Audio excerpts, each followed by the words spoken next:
Sin Límites es presentado por Tigo. En Tigo, el centro sos vos.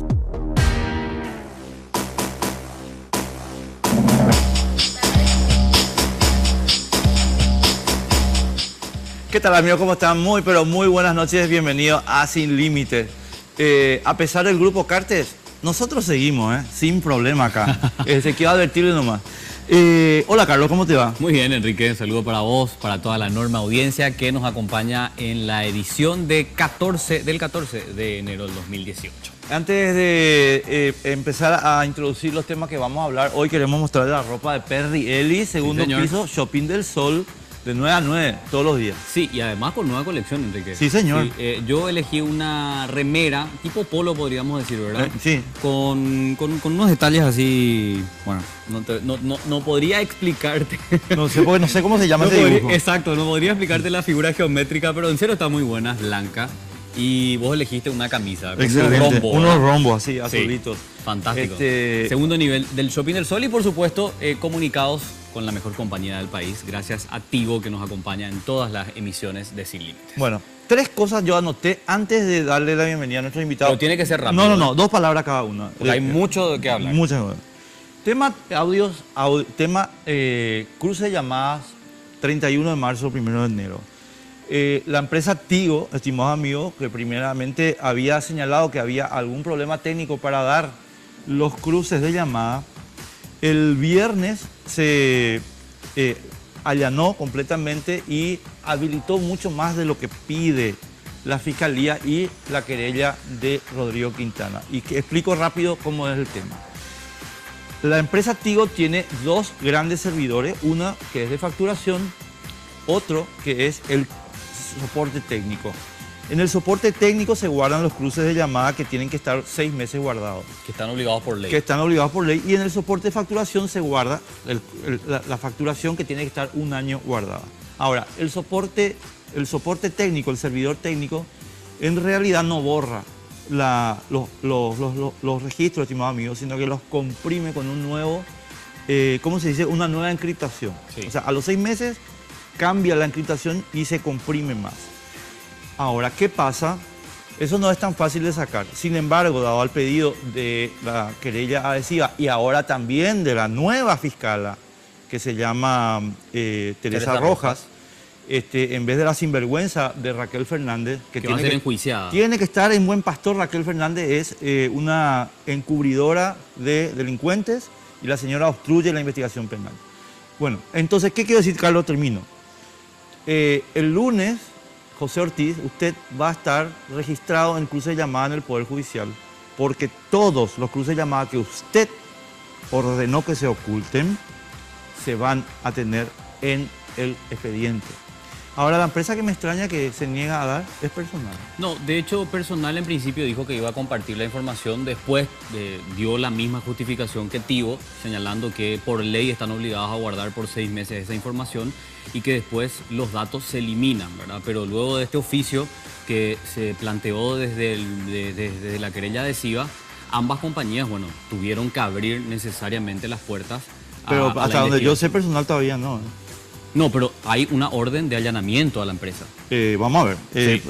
Porque me extraña mucho, porque ABC hizo una crítica muy dura con respecto a Tigo. No, y de hecho... Y ahora, con respecto a Personal, no sé qué pasa. Claro, y de hecho que ABC, el diario ABC Color propiamente, fue el primero que publicó los cruces de llamadas. Sí. ¿Por qué? Porque, bueno, están ligados a la empresa Personal y compartieron ya toda la información en su momento. De hecho que se compartió, valga la redundancia, esto públicamente gracias a los medios de prensa. Sí, al trabajo que hizo ABC, que estuvo conectado directamente al servidor de Personal y pudo acceder a esa información que reveló la prensa. Bueno, así que algunos tienen que ir preparando sus mamelucos naranjas, algunos que están muy arriba ahora, el mameluquito naranja, si quieren hacerlo a medida o si no se ponen el estándar que está en las prisiones. Vos mencionaste a José Ortiz, sí, pero no es el único. No. Está Luis Canillas, está el senador Blas Llano. Está Horacio Cartes. Está el propio Horacio Cartes. Bueno, pero hasta Horacio Cartes es lógico, ¿verdad?, que se haya comunicado con el comandante en ese entonces. Es el que tenía autoridad constitucional. Es el que tenía autoridad constitucional, pero hay otros que aparecen en ese cruce de llamadas que no tenían nada que hacer pidiéndole reportes al comandante de la policía en ese momento, Críspulo Sotelo. Segundo tema rapidísimo. Mañana, lunes, estimados amigos, se proclama oficialmente la lista de candidatos del Partido Colorado. Sobre el punto yo voy a decir una cosa, simplemente una cosa. La derrota del modelo Cartes es realmente de una magnitud sin precedente en nuestro país. 53.000 votos menos que Santiago Peña y casi 40.000 votos menos que su lista de Mercosur. Yo no sé si la gente está dimensionando lo que significa esta derrota en términos políticos. Menos votos que su lista de Mercosur. Tomás Vitar Navarro tuvo más votos que Horacio Cartes. Nada más. Eso Nada es todo. más. Y yo le pregunto a los senadores y voceros del grupo Cartes que decían que Horacio Cartes iba a ser el senador más votado de la historia. ¿Dónde están, verdad? Bueno, exacto. Porque es lo que anunciaban, muy lejos de la realidad que se terminó confirmando gracias a estos datos que se publicaron en los medios de comunicación. Y tercer punto que yo anoté y termine, después se le vamos a retar acá a nuestra querida amiga Olga Ferreira, que está... Semana clave también para la Cámara de Diputados. Se reúnen para discutir el desafuero del amigo Carlos Portillo, Sí. traficante de influencia fehacientemente comprobado, causal de pérdida de investidura, artículo 201 de la Constitución. Como Óscar González Daer. Sí, ahora, notablemente, los cartistas de la Cámara de Diputados quieren que solamente se vote desafuero. ¿Y por qué digo los cartistas, Carlos? Porque el señor Osorio, presidente de la Comisión Permanente del Congreso, es cartista y la señora Blanca Lila Miñarro es cartista.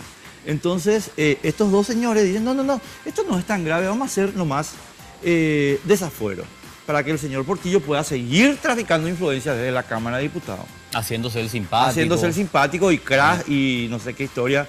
¿Cómo era el otro? Estupefaciente. Y una cantidad de cosas. Había sido el tipo, era un... Bueno, entonces le pido a Olga, que está aquí presente, voten la pérdida de investidura y que el grupo Cartes le defienda al diputado Portillo, no la gente decente. A Olga y a todos los liberales les pido lo mismo.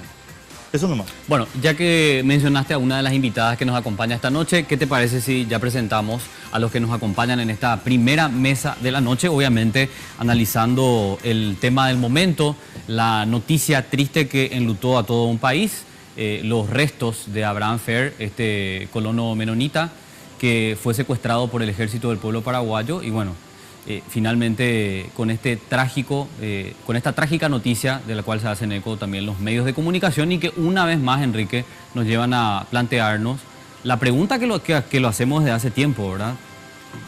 El fracaso del Estado en el norte del país. ¿Hasta cuándo? ¿Hasta cuándo tenemos que seguir soportándolo? Olga Ferreira, diputada, ¿cómo te va? ¿Cómo está Enrique, Carlos, a los panelistas? Bueno. Entonces, en este momento soy ex integrante del MNP. ¿Eso cómo se renueva? Entre paréntesis nomás. Sí, acaba de renovarse, la propia ley establece un órgano selector integrado por 3 representantes de sociedad civil y 3 representantes, un representante de cada poder del Estado, digo bien. En total, 6 personas integran un órgano selector, hacen un llamado a concurso, hay audiencias públicas, la ciudadanía tiene posibilidad de apoyar o de vetar candidaturas.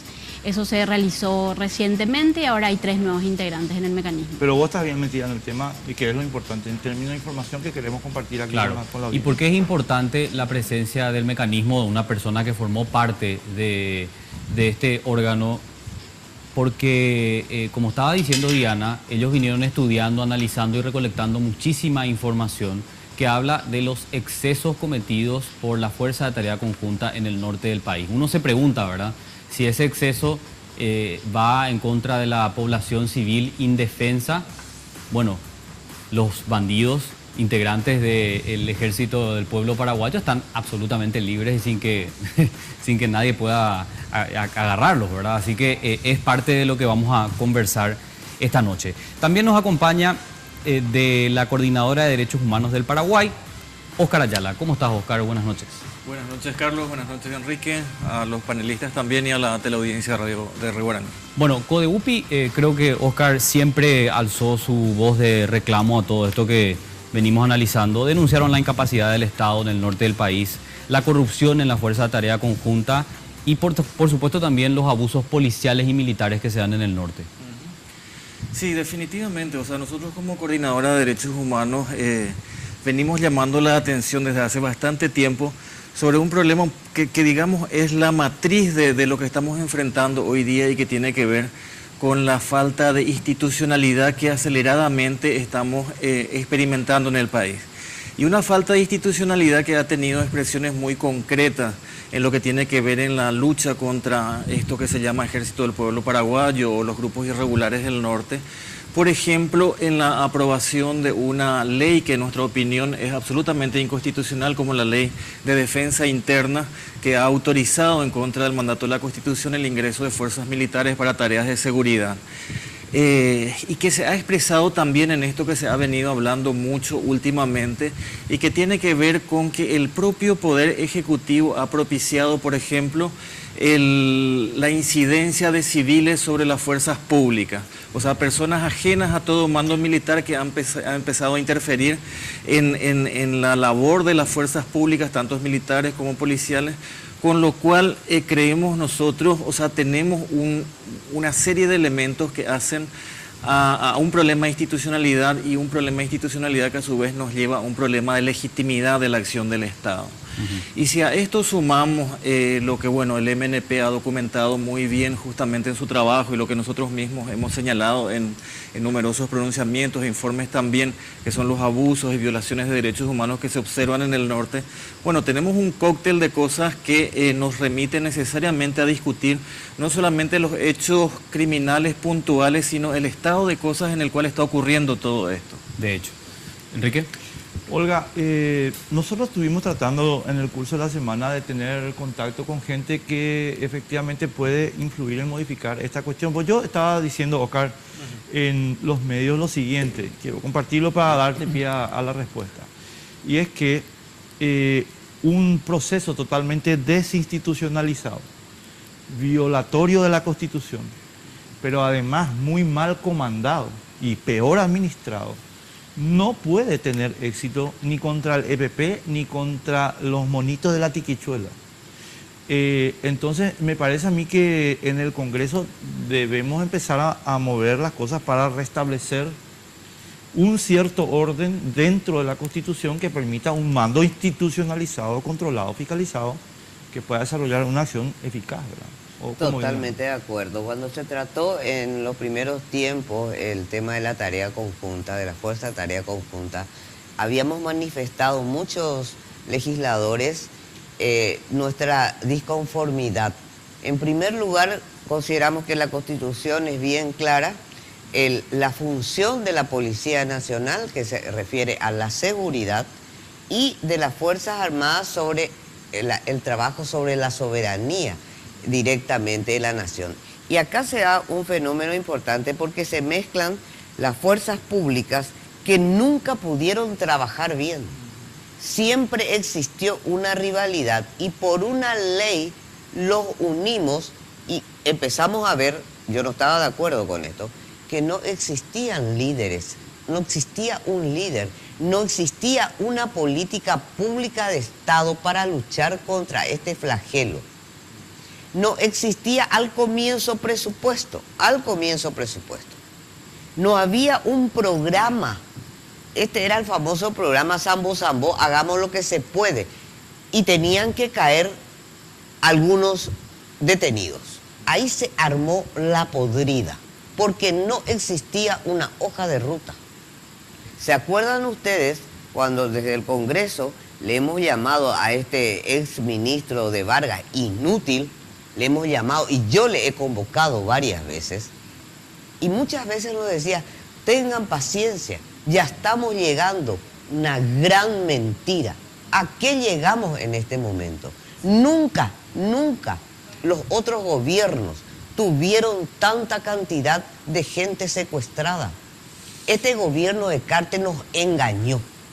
Este gobierno de Cartes es el responsable de lo que está pasando, porque se ha jugado con la gente. Díganme qué política pública tiene el presidente Cartes a través de la Fuerza Tarea Conjunta. En papeles, viejo. No tiene absolutamente nada. ¿Cuántas veces le hemos convocado? Y vos sabés, Enrique, que muchas veces, y Carlos, le hemos llamado qué es lo que necesitan. Porque nosotros lo que podemos hacer es tratar el tema presupuestos, qué es lo que necesitan para accionar. He estado, Enrique, en varias reuniones que causaban vergüenza. En varias reuniones que causaban vergüenza. Sí, falta tecnología. ¿Cuánto necesitan? Sí, pero no es tan importante. Ese fue de Vargas. Hay que esperar. Necesitamos este sistema de tecnología. Y bueno, señores, digan, ¿qué falta? No, pero la verdad es que no se puede. Esta es una payasada. Esto es lo que le hace pensar a la gente que se trata de todo un negociado. Esto, la gente en la calle nos dice, esto es un negociado. ¿Qué consecuencias tenemos en este gobierno? Varias muertes, y no solamente de los secuestrados. Tenemos que acordarnos que hay muertes de civiles, de militares y de policías. ¿Dónde están esos casos? ¿Dónde está el caso de Piñanes, que causa tanta duda, y a mí me causa tanta duda? Un explosivista de primera explota en manos de él. ¿Quién tenía el control? Opareí. Esto Opareí, esta es una burla, es un atentado contra la sociedad. El caso Piñanes, ya que mencionabas, diputada, demuestra que hay una gran corrupción, como venía denunciando Codebupi, en la FTC. Por eso es que se trató de ocultar al máximo el caso y nunca se investigó. ¿Nunca? Y de hecho esa fue la denuncia que se hizo desde el Congreso. Se constituyó una comisión incluso para investigar. Hubo conclusiones interesantes, pero desde la Fiscalía no avanzó para nada. Yo inclusive estuve hablando con el padre hace unos días. Piñanes. Sí, absolutamente nada no avanzó. Absolutamente nada. Porque esto no es solamente que hoy encontramos lastimosamente la muerte de un hombre secuestrado que posiblemente haya muerto hace 1 año y medio, máximo 2. ¿Dónde está el servicio de inteligencia? Te respondo. El servicio de inteligencia estaba diciéndole a la familia que tenían evidencia de que el hombre continuaba con vida. Un fiscal creo que también Sí, dijo hay que declaraciones tenía públicas. una mentira. Ni idea tienen de lo que está pasando. O sabían y no lo decían.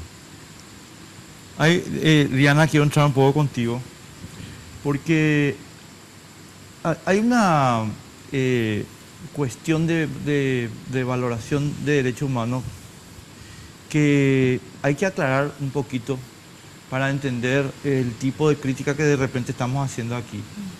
Y es, bueno, los criminales lo mataron a Abraham Fer. Y se publicó el viernes que no tenía signos de tortura y nada, como si eso fuera una especie de consuelo. Y hay mucha crítica que baja contra o sobre ustedes, digamos, diciendo, che, ustedes se fijan en lo que hace el Estado, pero no se fijan en lo que hacen los asesinos. Te lo digo, Diana, no, porque para nosotros es un tema remanido, te lo digo, pero creo que sí hay que usar la ocasión para explicar un poco de nuevo el asunto, por favor, y después te quiero abordar otro tema. Sí, sin duda sumamente pertinente lo que planteas, Enrique. Y llevemos al ejemplo a la situación que ahora tenemos. En el 2013, cuando inicia el gobierno, en una suerte de voto de confianza desde el propio Congreso, se da una modificación de la ley de seguridad, se permite que la fuerza militar intervenga en materia de seguridad interna, con todo este análisis que hacían Oscar y la diputada con respecto a la inconstitucionalidad de esta ley, pero se le dio una suerte de carta blanca. Todos los actores políticos, incluidos los medios de comunicación, la propia sociedad. Después de los primeros operativos, recuerdo aplausos, grandes manifestaciones en favor de estos operativos de la FTC, donde murieron adolescentes. Sí. Andrés, de 15 años, donde recuerdan María Gloria González con los hermanos Ovelar que fueron acribillados, personas que no tenían antecedentes, pero tampoco estaban en las listas de buscados. Sin embargo, aparecían en conferencias de prensa al frente la FTC, el fiscal Joel Casal, justificando estas ejecuciones extrajudiciales, casos de torturas de mujeres, de adolescentes.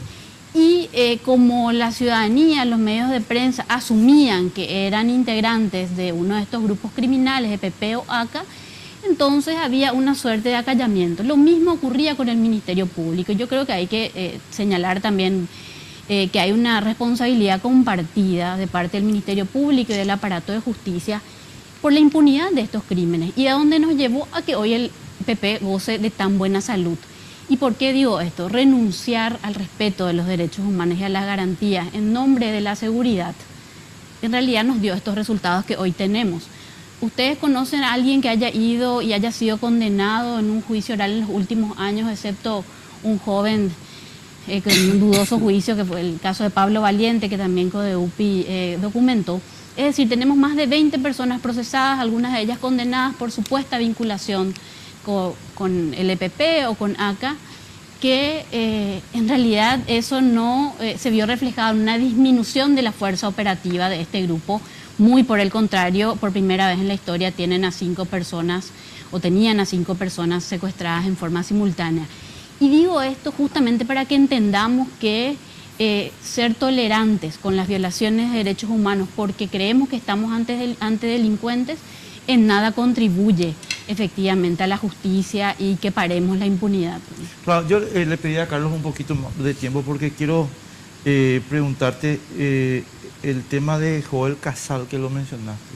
Y Carlos había señalado un asunto que para mí es fundamental como cuestión de derechos humanos, pero también como una cuestión de utilidad práctica, digamos, en esta lucha. Acá anoté la fecha. El 26 de octubre de 2017, el diario de Cartes, La Nación, publica una declaración del señor Casal diciendo oficialmente que Abraham Fer está vivo. Sí. Y que... Es más, eso esperanzó a la familia para que caigan en la red del estafador, porque hay que recordar que la familia pagó a un estafador un dinero en concepto de rescate. No, pero ese estafador está preso, parece. No, correcto, pero la familia paga. Pero te voy a contar por la más datos. información que brinda. Porque a dónde quiero llegar, vas a ver seguida, Diana.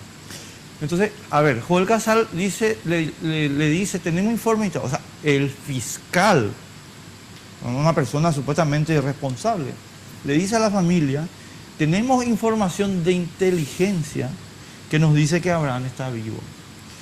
Esta semana, jueves y viernes, nuestro compañero en Telefuturo Noticias Paraguay, Dante Melgarejo, estaba dando la información de que a partir de esta declaración de Joel Casal se transfirieron al grupo terrorista EPP aproximadamente $1 millón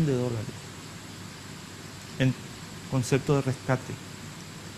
De rescates varios, ¿verdad? Entre ellos el de Abraham Fer. ¿Eso, Diana, constituye o no constituye una violación de derechos humanos? Decir que alguien está vivo sabiendo que está muerto, porque Horacio Galeano Perrone también hizo una declaración diciendo los mandos militares ya sabían esto. Hace por lo menos un año. Hace por lo menos un año que Abraham Fer estaba muerto. ¿Cómo se maneja esa cuestión en términos de derechos humanos? No, sin o en duda. términos de institutos de fiscalización. Sin duda que tenemos que cuestionar la efectividad de los órganos tanto de investigación como de este modelo, que lo que hizo fue, sabemos que la Policía Nacional en el periodo de gobierno anterior tenía una fuerza especializada como la Unidad Antisecuestro, que después de muchos años logró especializarse con muchos mayores resultados. Después, llamativamente, esta unidad que venía realizando un trabajo con apoyo de algunas policías de otros mundos, de otros lugares del mundo que tienen mayor experiencia, es finalmente puesta a un lado y estos operativos son principalmente encabezados por 2 órganos que en realidad nada tienen que ver propiamente en materia de seguridad interna, como la Fuerza Militar y la Senat. No olvidemos que hubo una participación de la Senat. Y allí, mencionando al fiscal Joel Casal, nosotros documentamos en 3 informes casos de adolescentes, de mujeres y de adultos varones que habían sido procesados en el norte. En todos ellos, Joel Casal fue quien estuvo al frente de la investigación. En realidad, y nosotros hicimos lo que hicimos fue comparar lo que decía a la prensa, que supuestamente tenían información de la participación de estas personas, versus lo que había en el expediente. Nos tomamos el trabajo de analizar caso por caso y en realidad nada tenía que ver la versión mediática de lo que encontrábamos en materia de indicios o elementos probatorios en contra de estas personas. ¿Y a qué me refiero? Recordarán, por ejemplo, El caso de un adolescente, Reinaldo, él es procesado por supuestamente en el 2014 haber participado de la quema de un retiro en la estancia La Novia como miembro del grupo ACA. Sin embargo, cuando ocurre esto, que fue en octubre del 2014, esa quema de la estancia que dejaron panfletos, este adolescente estaba privado de libertad por un hecho de hurto en el centro educativo, por una orden de prisión preventiva del mismo juez que admite, lo procesa y ordena su prisión preventiva en esta segunda causa por supuestamente ser terrorista y por asociación criminal. O sea, mientras el chico estaba en un centro de detención. Asimismo, en la misma fecha. O sea, o fue un preso sambucú adolescente, lo cual dudo mucho porque no manejan recursos, o claramente el aparato de justicia también de algún modo, y hablábamos nosotros, me tocó hablar personalmente con el juez y también con la Cámara que después confirmó y decían, lo que pasa es que con estos casos no podemos hacer un control real porque nos sacan la cabeza en el jurado. Entonces fuimos al jurado. Este informe, que tiene casi 100 páginas, presentamos en sesión plenaria del jurado de enjuiciamiento. Justamente recuerdo la presencia del senador Ferreiro, de quienes integraban en el 2015. Quedaron con los ojos abiertos, como no podían creer, porque hicimos una presentación de cada uno de los casos. ¿Qué pasó con eso? Nada. Absolutamente ningún juez o ningún fiscal fue enjuiciado. ¿Y cuál es el resultado de todo eso? Es lo que hoy tenemos, un EPP fortalecido y probablemente algunos inocentes todavía privados de libertad por supuestamente ser integrantes de estos grupos criminales. Y fallecimientos. Y por supuesto, sin duda, muertes de adolescentes. Perdón, una cosita más. Pero no hay una investigación abierta sobre si efectivamente se está induciendo a pagar rescates desde los institutos de gobierno. Cuando la ley lo prohíbe. Cuando la ley lo prohíbe, siendo falsa la información. Y además siendo falsa la información. Hay una ley hace claro, la ley 4 años, sí. No, y ahí Enrique y Carlos, si me permiten agregar a lo ya señalado por Diana. O sea, cuando planteamos estas cuestiones en términos de derechos humanos, justamente estamos hablando de la obligación que tiene el Estado de organizarse en función a proteger la dignidad de las personas, sus derechos y a poner, digamos, una regla, digamos, de juego, si se quiere usar esta palabra, para los agentes del Estado. Hoy día, digamos, el Estado paraguayo, mirando, digamos, los resultados ahí en el norte, claramente no está protegiendo la libertad de las personas, como el caso de estos ciudadanos menonitas, no está protegiendo el patrimonio de esas personas. El ejemplo que se acaba de mencionar es uno de ellos, existiendo herramientas legales que pudieron haber permitido la actuación jurisdiccional de algún juez o del fiscal que está a cargo de esto. Es decir, están, digamos, o sea, hay un conjunto de ciudadanos y ciudadanas en esa región del país que carecen de una protección efectiva del Estado y que están al azar o a la suerte, digamos, de lo que puedan hacer estos grupos irregulares que aparecen en el norte. Esa es una violación de derechos humanos muy clara que afecta no solamente de manera individual a estas víctimas que hoy día penosamente están a ojos de toda la ciudadanía con estas situaciones muy graves, sino a un colectivo social y humano cada vez mayor. Claro, por eso que da tanta rabia cuando escuchamos de por ahí declaraciones de voceros de la FTC. Lo escuchaba en la semana a Urda Pilleta diciendo, y bueno, pues le preguntaban, pues, ¿cuál es lo que es el resultado, ¿verdad? de la famosa Fuerza de Tarea Conjunta? Y que a pesar de todo no se dejó de producir en el norte del país, decía él, como uno de los logros. ¿Y si no le queda otra alternativa a esta gente? ¿A qué no le queda? No le queda. De hecho, así que presentar eso como un logro es una tomadura de pelo, No, definitivamente ¿verdad? No existe ningún logro. No existe. No existe ningún logro. Muertes. Yo sé que ustedes están con muchos ánimos del endendi, pero tenemos que ir a la pausa. Sí, vamos a hacer la primera pausa de la noche. Bienvenidos los amigos de verano, bienvenida a los megas de regalo. Contigo en este verano, si sos 4G LTE, todas tus mini cargas desde 10.000 guaraníes traen desde 100 hasta 350 megas de regalo. Si aún no lo hiciste, cambia tu chip a 4G LTE para que puedas estar conectado y compartir lo mejor de tu verano. Porque en Tigo, el centro sos vos.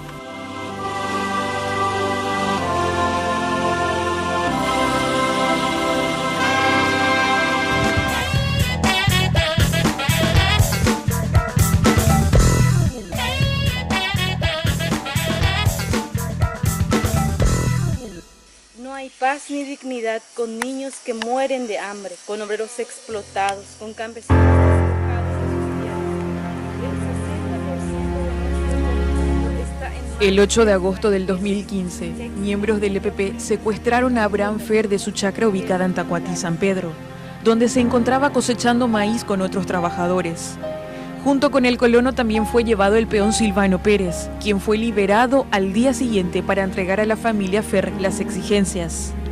El 26 de noviembre del 2016, el padre de Abraham confirmaba en conferencia de prensa el cumplimiento del pago del rescate exigido por el grupo armado. Unos días después de la manifestación del padre del secuestrado, los investigadores señalaron que los colonos habían sido estafados por oportunistas que se hicieron pasar por miembros del grupo armado y cobraron el dinero que debía ser para su rescate. Fer pasó 3 cumpleaños sin poder abrazar a su familia, quienes inalcanzablemente suplicaban por una prueba de vida que jamás llegó. Este jueves, la desesperación de los colonos creció cuando el autodenominado Ejército del Pueblo Paraguayo dejó un panfleto en la estancia San Eduardo, en Tacuatí, departamento de San Pedro, con un croquis en el que señalaban el lugar en donde estaba ubicada una fosa, en cuyo interior fueron hallados restos óseos. El doctor forense Pablo Lemir finalmente confirmó que los restos óseos pertenecía entre un 80 y 90% al colono Abraham Fer. El llanto de toda la familia. El viernes, en horas de la tarde, el féretro llegaba a la colonia Manitoba Tacuatí. Familiares y pobladores acompañaron de cerca a la esposa e hijos de Abraham Fer, muerto en manos de sus secuestradores.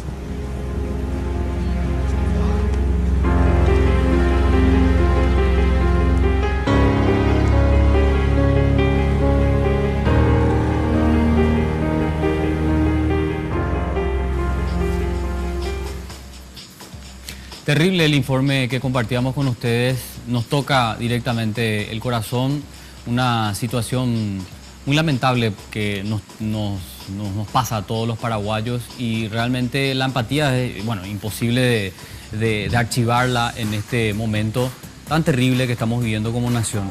La pregunta es, y de hecho tanto se habló y se especuló, ¿por qué se publica hoy, en este momento tan candente políticamente hablando, esta información? Ya que según trascendidos, el tema ya se manejaba desde hace mucho, ¿no? La muerte de Abraham Fer, que según los últimos datos que se compartieron en la semana, murió prácticamente semanas después de haber sido secuestrado. Sí. Imagínense ustedes, y llevaba enterrado por lo menos 1 año y medio en el mismo lugar, en la estancia San Eduardo. Así que el EPP tenía esa información para liberarla convenientemente cuando así lo quisiera. Lo hicieron ahora, en plena crisis política. Y definitivamente yo no creo en las coincidencias. No hay coincidencia acá. Ese es un dato fundamental, el concepto que acabas de decir. El EPP mantuvo esta información oculta hasta el momento en que lo consideraba conveniente. Y consideró conveniente publicar la muerte de Abraham Fer en el momento en que el país entero está viendo de qué se trata el Grupo Cártel. De hecho, en el momento en que cae el secretario, pero todavía no caen los verdaderos jefes de la mafia judicial. Pero el país ya sabe quién da las órdenes en el Grupo Cártel. El señor José Ortiz canta 120 y el fiscal Aldo Cantero canta 50. Entonces ya sabemos. Es perverso ocultar, si es que sabían, es perverso. Pero más perverso aún es darle ánimos y esperanzas a la gente, a su familia hace poco. Por eso te pregunté el caso, por eso le pregunté a Diana el caso de Joel Casal. Es tremendo. Ahí, Olga, yo necesito una cosa que anoté de lo que dijo Diana, pero que me parece que tiene que ver con una rectificación legislativa que hay que hacer, ¿verdad? Decía ella, le hemos dado carta blanca y hemos permitido que ocurran falsas condenas que en realidad permitieron que el grupo terrorista siguiera operando con cada vez mayor eficacia. Porque, claro, no le condenamos a nadie que pertenecía al grupo. Perseguíamos a inocentes. Perseguíamos a inocentes y el grupo está intacto. Creciendo. Entonces, el resultado es que ellos se mueven con eficacia y nosotros nos fumamos el porro de las detenciones un rato y después vuelve esta tragedia. Entonces, Olga, concretamente, ¿cuándo vamos a cambiar la modificación inconstitucional que hizo Cartes A la ley de defensa. a la ley de defensa? Hay un grupo de diputados, no te hablo de senadores, pero un grupo de diputados que al comienzo del mes de diciembre se estaba tratando ya este tema, Enrique. Hay probabilidades y lo ha empezado un diputado liberal, creo, no quiero asegurarte, empezó el debate Pastor Bejarano, sí. Y yo creo que hay que debatir y hay que cambiar todo. Es una cuestión de sentarse a cambiar. Este sistema no puede estar más, no puede seguir esta descoordinación. Yo creo que se debe sumar a un debate profundo, porque para mí particularmente, ¿quién tiene que hacerse cargo de esto? La Policía Nacional. Los militares están para la defensa de la soberanía, desde ahí lo pifiamos, porque juntamos dos fuerzas, son inoperantes trabajando juntos. Hay que promover el debate y cambiar esta situación, porque si no hacemos los legisladores, ¿quién va a hacer? Cartes no tiene la más mínima intención de cambiar. Está totalmente fuera del tema. Y algo que yo le quiero decir al presidente Cartes, que fue una ofensa para mí como ciudadana, como diputada, y para mucha gente que me tomó en las calles, en su informe al Congreso de la Nación, pero ni mu dijo Nada. de los secuestrados. O sea que pasaba a un tercer, cuarto plano. Hablaba de las casas entregadas, hablaba de todo lo... y de las personas que estaban secuestradas, y de la familia. Es más, la señora de Edelio me ha llamado en varias oportunidades, yo hablé con la familia, y yo desde mi oficina he pedido audiencia con la señora enfrente llorando, una audiencia con el presidente. Jamás ha respondido este inútil de Cartes, jamás, porque una persona insensible, teniendo una madre llorando. Esto es responsabilidad de la inacción y de la falta de decisión política de este gobierno. Y ni hablar de presupuesto. Ni hablar de presupuesto. Que de hecho, para este 2018, creo que es la primera vez que la FTC va a tener presupuesto propio. Acá yo tengo documentos, Carlos, sí, donde a través de un pedido de informes que hicimos, sí, en el 2015 solicita informes a la Policía Nacional y responde que la institución no recibe ningún crédito presupuestario alguno para la Fuerza Tarea Conjunta. Claro, así es, porque lo que ocurría es que se consumía presupuesto de la policía, presupuesto de las Fuerzas Armadas y de la Senat, todos de manera individual, en una misma bolsa, todo mezclado. Y no se podía discriminar. Es más, sobre el tema quiero decir que en todos estos años como presidenta de Derechos Humanos, se han ido personas, policías y militares, donde no podían hablar por el tema que ellos no pueden debatir ni discutir, pero contaban a la comisión, me contaban a mí, que no tenían para comer, que no tenía colchones, que no tenían medicamentos ni para fiebre.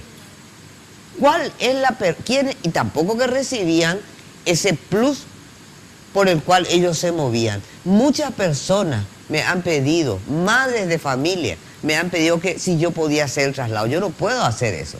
El traslado porque tenían miedo. Tenían miedo de continuar. Falta el lugar. Una vez hubo un tiroteo, no me acuerdo dónde, parte de estos criminales. El lugar donde ellos estaban era una casa de tablitas. Sí. Hambre pasaban, hambre. ¿Dónde está ese presupuesto? ¿Dónde está destinado ese presupuesto? Tenemos que irnos a la pausa, pero yo antes le quería plantear esto a Oscar. Yo sé que Diana también quiere acotar. Pues yo también tengo una pregunta para Diana. Sí, Oscar, patria libre, ¿verdad? Porque viste que mucha gente historió el tema y bueno, dice, bueno, viene de ahí con una situación ideológica. Y ligando un poco al planteamiento que hacía Enrique, ¿verdad? De ver la posibilidad de modificar la ley. Recuerdo que Desiree Masi lo planteó y recibió el escrache de todo el gobierno, ¿verdad? Incluso diciendo que era cómplice del EPP. algo muy similar a lo que te plantearon a vos y a otros abogados que forman parte de CODEUPI, ¿verdad? Cualquiera que quiera alzar la voz de protesta, bueno, es cómplice de estos criminales. No, definitivamente, o sea, tenemos, o sea, como marco también o como contexto incluso político, cultural, si querés, a nivel social, una estigmatización de los derechos humanos mismos, que es algo que te juega en contra cada vez que hablas de estos temas en los términos que planteamos. Y curiosamente, si bien no tengo elementos para ascribirme plenamente a esas suposiciones que vinculan a coincidencias así muy notorias, digamos, algunos eventos. O sea, no solamente esta coincidencia de ahora, digamos, el hallazgo del cuerpo de uno de los secuestrados en un momento de crisis política surge como algo llamativo, sino también justamente a propósito del debate de esta ley de defensa interna. Recuerdo que cuando se iba a convocar una audiencia, cuando ya estaba convocada, de hecho, una audiencia pública, con mucho consenso, con el Parlamento, con actores sociales, para sentarnos a discutir justamente qué hacer con esa ley, ocurre también el ataque de aquellos donde mueren aquellos 8 militares emboscados. 26 de agosto de 2017. Con esa situación, obviamente se podrán imaginar, eso se desactivó, el clima social nuevamente se enardeció y no se pudo hablar de todo esto. Entonces sí, efectivamente es un problema plantear esto cuando no existe una conciencia clara de qué estamos hablando cuando hablamos de derechos humanos, cuando tenemos autoridades que se pasan, digamos, absolutamente por encima, digamos, cualquier obligación en esta materia, y con una sociedad a la cual permanentemente se le atiza también en contra de este tipo de postulados de la mano de estos crímenes horrendos que se están dando y respecto a los cuales hay una responsabilidad estatal muy clara que tiene que ser observada desde el punto de vista de la inacción de los órganos de seguridad por sobre todo. Categórico. Tenemos que ir a la pausa y estamos enseguida de vuelta con ustedes.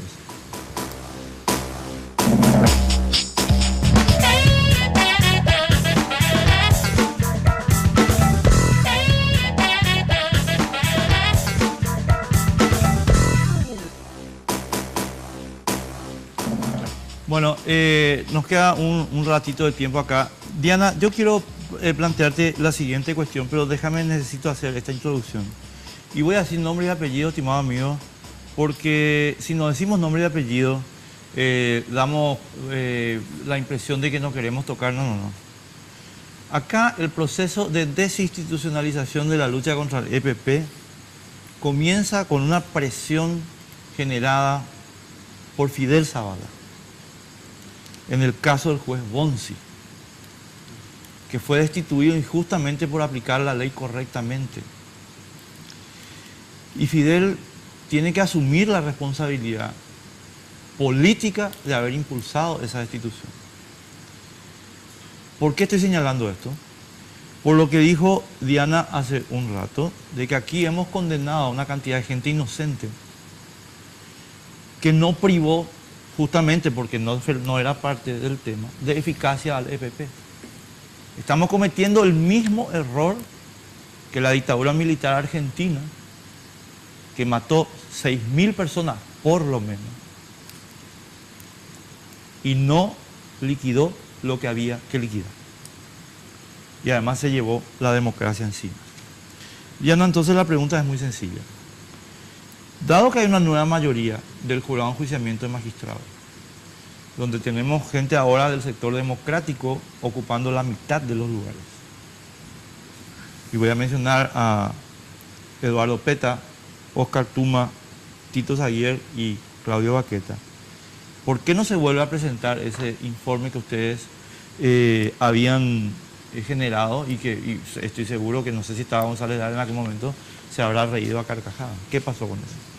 De hecho, ese informe, un año después de vigencia de la FTC, en el 2014, ya había un sinnúmero de casos que ameritaban ser documentados. En el 2015, Naciones Unidas, el Subcomité de Prevención de la Tortura, en marzo le dice al Estado paraguayo, al gobierno, revean este modelo de seguridad democrática. Nada tiene que ver con la seguridad. Repetime ese dato. Les voy a dejar una copia de la nota del Subcomité para la Prevención de la Tortura, que es un órgano de Naciones Unidas, como consecuencia también de la comunicación que hizo el MNP. En marzo de 2015 le dice al Estado paraguayo, revean este modelo, no tiene nada que ver con la seguridad democrática, la intervención de fuerzas militares en materia de seguridad interna.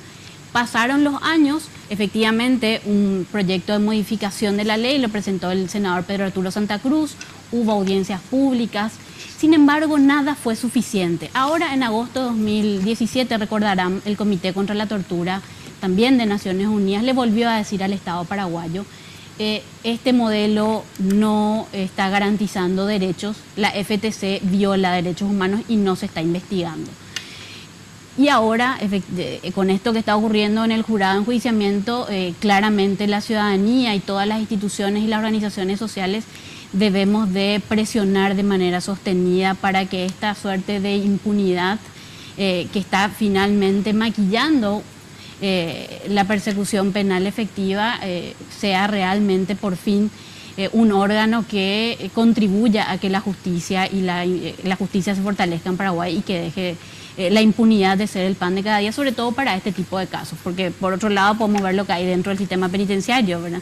Más de 13.000 personas privadas de libertad con investigaciones absolutamente deficientes en muchos casos, entonces necesitamos una cirugía mayor en el aparato de justicia, eso está clarísimo, este estado de cosas no puede continuar. Te diré que bueno, constantemente también escuchamos que la población es cómplice y que una de las fortalezas del EPP, este es el cuento que nos cuenta. Esa es la narrativa oficial. Claro, está la narrativa oficial que de hecho escuchamos siempre a fiscales que tienen condecoraciones, pero ¿cómo señalar, no va a ¿verdad? ser cómplice?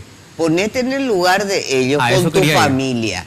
Si yo estoy en ese lugar, también le serviría tortilla, cualquier cosa a la gente que si no tengo la seguridad que me brinda el Estado. Por supuesto que va a ser cómplice por temor. Eso es un chiste de mal gusto. Oscar, ¿hay un silencio por simpatía o por miedo, como señala la diputada? Bueno, hay una combinación, yo creo, de factores. O sea, por decirle, yo estuve un poco antes de finales de año en una reunión comunitaria en Arroyito. Y en esa comunidad recuerdo el testimonio de la gente, tenía que ver con que ellos vivían de una manera muy intensa la estigmatización de que todos por poco ahí son base del EPP o apoyo logístico y todo eso. Con un resultado de gente que está migrando de ese lugar, gente que es permanentemente hostigada por la Fuerza de Tarea Conjunta, que vive una situación de mucho apremio por parte de la Fuerza de Seguridad y sin ningún tipo, obviamente, ya de protección por parte del Estado. Eso está obligando a que la gente empiece a ver desde luego con recelo la actuación del Estado en ese contexto, empiece a migrar también de esos lugares y bueno, ¿y por qué no? No va a faltar gente que también en un contexto, digamos, de tanta violencia, de tanta desprotección, termine de repente apoyando este tipo de acciones armadas. Una cosita quiero interrumpirte ahí, Oscar, porque a mí me parece fundamental lo que estás diciendo y lo voy a enganchar después con... No hay que tener temor de decir que el gobierno está trabajando sobre una hipótesis que es un fracaso, que es la doctrina de seguridad nacional. Sí. Porque la doctrina de seguridad nacional es la que dice el pueblo es cómplice. Claro. Fiscales diciendo eso, claro, ministros diciendo eso. No, es que es por eso, es la doctrina de seguridad nacional. Entonces, ¿cuál es la estrategia del gobierno para la lucha antiterrorista? El enemigo está adentro, el enemigo son todos. Y por supuesto ahí se produce lo que acabas de señalar, el hostigamiento contra la propia población, que a su vez genera simpatía al enemigo. Y esto viene, Diana, con lo que vos estabas señalando de, bueno, al final terminamos condenando a cualquiera y no a los correctos. Entonces, Oscar, a lo que yo quiero llevar, y para mí, honestamente les digo, este programa y lo que vamos a hablar después con nuestros siguientes invitados, tiene que ver con la manera más eficaz de responder al desafío terrorista.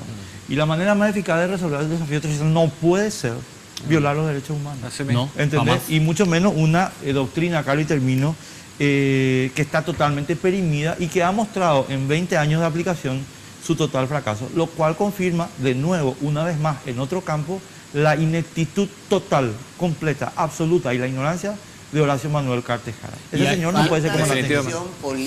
Falta de decisión política. ¿Sabes qué? Indigna, quiero nomás decir esto, porque indigna a todos. Vos lo veías a Cartes dirigiendo una campaña política. No habló jamás de esta problemática y hoy sabemos que muere uno de los secuestrados. nunca dio pelota al tema de secuestro. Él tiene que admitir, lo primero que tiene que admitir es que fracasó Cartes. Yo no sé, ustedes, Carlos y Enrique, si salió oficialmente como el presidente de la República, desde Muruizaroga o del Palacio, a explicar, a dar sus condolencias. Por Twitter no lo sirve. hizo a través de viejo. 2 tweets en la red social Twitter. Es una falta de respeto. Él como mandatario tiene que salir a hablar. ¿Pero qué va a decir? ¿Qué? Que fracasado. Él es un fracasado de arriba a abajo. Pero yo sí totalmente de acuerdo contigo. Lo más lo que te digo, por lo visto no le conoces a Horacio. Horacio cree que es ¿sabes qué? Lo perfecto. poco que le conozco no quiero conocerle más. Ajá. Él fracasó. Él tendría que estar en estos momentos en los medios pidiendo disculpas y aceptando esta derrota. Y es más, no va a pasar conociendo la soberbia. Pero Y- si tiene algo de dignidad, tiene que renunciar. Hay como una especie de efecto psicológico colateral también, ¿verdad? No sé si coinciden, pero hay un mensaje que se envía con toda esta inoperancia, con toda esta ineptitud. No hay forma de vencer al EPP. O sea, esa es la conclusión, ¿verdad? Por más esfuerzo que hagamos, por más presupuesto, por más cosas que compremos, por más capacitación, no hay forma. Pero Y, claro, es que en realidad... claro, ese es el mensaje que quieren mandar, ese ¿verdad? es el mensaje que quieren instalar porque, discúlpame, Diana, con todo respeto, a mí la información de Joel Casal a la familia me indica que acá hay un negocio que tiene vocación de continuar. Obvio. Así nomás. Y de hecho lo vamos a analizar en un ratito en el siguiente bloque. Ahí estamos viendo los tweets que lanzaba el presidente de la República. Fueron 3 en realidad, ¿verdad? Tres. Para corregir, sí, no fueron 2. Diana, ¿querés acotar algo para ir cerrando? Sí, ¿y ahora qué? ¿Qué es lo que como Estado, como sociedad deberíamos de demandar? A mi criterio, volver al modelo constitucional en materia de seguridad ciudadana. Debemos de exigir mayor transparencia en el uso de los recursos públicos y también el fortalecimiento real del Estado de Derecho por medio del control recíproco que debe haber entre los poderes del Estado. Ahí está. Y ahí también las actuaciones de la fuerza pública deben ser efectivamente controladas por un ministerio público eficiente y por un poder judicial que asegure realmente el cumplimiento de las garantías. De otro modo, este Estado, vamos a llegar a un Estado fallido si es que ya no estamos allí. Definitivamente. De hecho, para ir cerrando nomás ya, diputada, también recuerdo que desde el Senado y creo que de la Cámara de Diputados también se formuló pedidos de informe, ¿verdad? Vos leías una de las respuestas de los planteamientos que hacían desde el Congreso, cuánto se gasta en este tema de FTC. La respuesta del Ejecutivo fue nada, ¿verdad? Porque no había un... No se podía discriminar. No se podía discriminar, ¿verdad? Una respuesta inaceptable, porque como estábamos contando, se carga en una misma bolsa presupuesto de la policía, de los militares. Una reingeniería. Claro, y este va a ser el primer año que la FTC va a tener presupuesto propio. Propio, y vamos a saber también distinguir los gastos y la ejecución presupuestaria. Su Sí. ejecución, que Así es es. importante. Oscar, para cerrar, ¿qué hacemos? ¿Qué hacemos para ganar esta batalla? Yo, coincidiendo con lo que ya se dijo aquí, también creo que es el momento de barajar de nuevo, de mirar todas las cosas que se están haciendo, asumir que todo esto es un fracaso y instar a la clase política, a la clase dirigente, a que podamos definitivamente enmarcar las acciones del Estado en el marco de las obligaciones que tiene en materia de derechos humanos. Con esto creo que el Poder Ejecutivo o la autoridad del Estado va a recobrar algún tipo de legitimidad que hoy día está perdida en esta lucha y que es esencial para triunfar en este tipo de conflictos. Si no existe legitimidad en la autoridad que se ejerce desde el Poder Público, difícilmente ese Poder Público va a tener también el acompañamiento social que es necesario. Entonces creo yo que ese es el camino y bueno, es el mensaje que tenemos que dejar, Enrique y Carlos. Sí, señor. Muchísimas gracias por estar con nosotros. Olguita, portate bien. Portate bien, Enrique. Vamos a estar con toda la atención esta semana en la Cámara de Diputados. Claro que sí, vamos a cumplir con el deber. Vos sabés cuál es mi postura. Gracias Diana, gracias Oscar, muy amable. Gracias. Enseguida estamos de vuelta con ustedes, estimados amigos, Sí. con más de este mismo tema, pero desde otro enfoque. Claro, a la vuelta de la pausa nos acompaña un policía, un militar, y la pregunta que ya hicimos al inicio del programa, ¿cuánto tiempo más vamos a financiar la inoperancia? Estamos de vuelta.